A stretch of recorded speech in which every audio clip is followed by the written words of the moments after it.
Welcome back to RT America. You may have heard it's day 3 of the Democratic National Convention in Philadelphia, Pennsylvania. Let's check in with RT's Caleb Maupin, who's monitoring the scene outside for us. Caleb, what's the latest where you are? Well, it's the third day of the Democratic National Convention here in Philadelphia. And just as the previous 2 days, controversy and protest continues, not just outside the stadium, but also here inside the Wells Fargo Stadium in the arena area. Now, people are still reacting to what happened last night when, as Hillary Clinton was nominated for the presidency by the Democratic Party, a number of Bernie Sanders supporting delegates walked out. Now, a bigger walkout is actually planned for later today, as many Bernie Sanders delegates simply will not accept the nomination of Hillary Clinton, despite the fact that Bernie Sanders has called on his supporters to do that. Now, interestingly, protests are also continuing outside of the arena. We know that there are planned demonstrations in reaction to the dropping of charges around Freddie Gray that recently took place. We also know that in the park near the stadium, in Roosevelt Park, that Occupy Wall Street-style tents have been erected, and protests are being planned.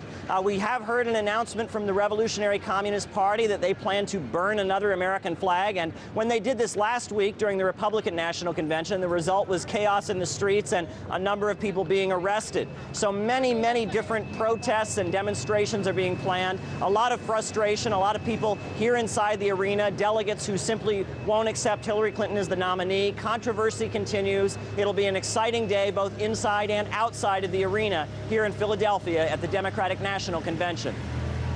I'm curious, Caleb, we see a lot of Sanders supporters outside. This is separate, of course, from the delegates, which are staging their own walkout inside. What is the sentiment you get from them? Are they still interested in working within the party, or are they looking elsewhere?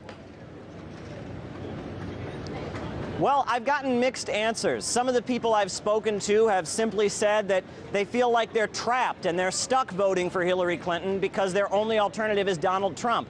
However, others have said that they are interested in exploring the possibility of some kind of party outside of the Democratic Party. Many of the Sanders delegates I spoke to were very young, and this was their first election. And they say that the recently leaked emails and other things have really demoralized them and just kind of ruined their faith in the American political system. There's a lot of frustration within the halls here. Now, there are people who still support and continue to support Hillary Clinton, and there's a lot of controversy among the Democrats themselves.